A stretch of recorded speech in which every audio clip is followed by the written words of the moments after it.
Hey everyone, what's up? This is Jonathan here and from Unity Game Programming for Beginners.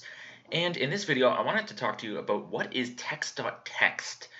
This is a question I see that comes up all the time on the Udemy forums here under the Learn to Code by Making Games section. Here's a question here saying, I don't understand the meaning of public text.text and text.text. And this is really relating to a video in the beginner series where the instructor does this crazy thing here where it says public text and then you have text.text equals hello world.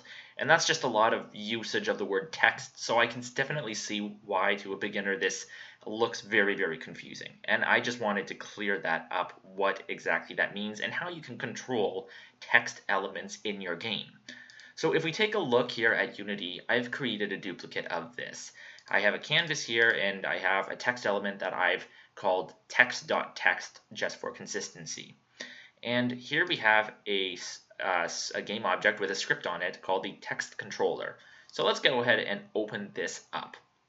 So first of all, if we're going to be using any UI element like text, we have to write at the very top here using Unity engine.ui semicolon, or else nothing else will work. So now what we want to do is we want to create something that's going to let us control that text in the middle of our screen. And keep in mind that we have literally nothing else in this game, we just have that piece of text.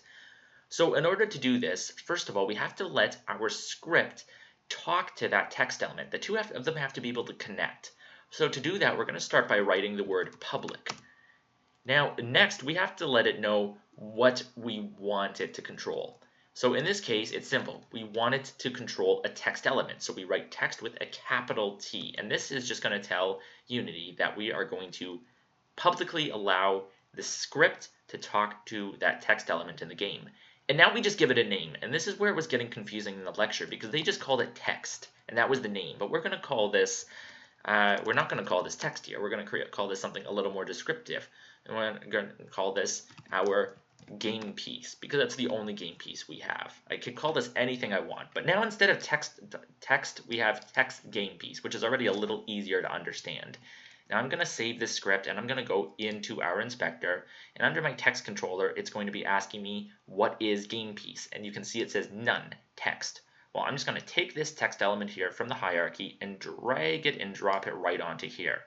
Now it knows that this variable game piece is this text element, which in the center of our screen is text.text.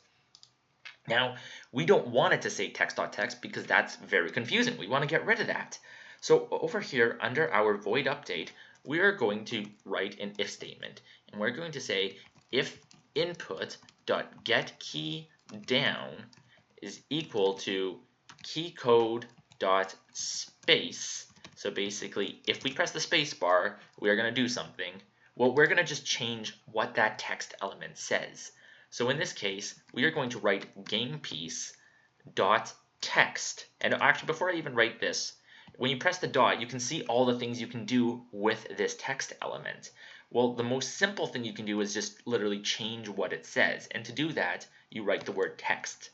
Now, again here in the Udemy video, this is where we had the same thing, except instead of gamepiece.text, it just says text.text, which is more confusing.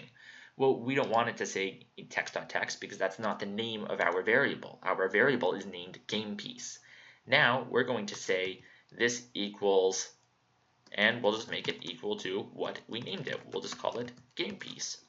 So now, if I hit save, and I go back into this and I hit play on this button, if I press spacebar, it will change to game piece because this is what we have told it to do. We have told our variable, which is named game piece, we have told it to manipulate its text element and change the text itself from the words text.text to game piece. So I hope this clears this up. Text, you don't have to write text.text, and absolutely it's even preferable to not write text.text because it is a very confusing thing, especially if you're new to this. So that is just a name. You can name it whatever you want. So name it something that's descriptive and that's going to help you remember. And then you write .text with a small t to change what the text says, and you write text with a capital T to declare it in the first place. Thanks so much Thanks so much for watching, and I'll see you next time.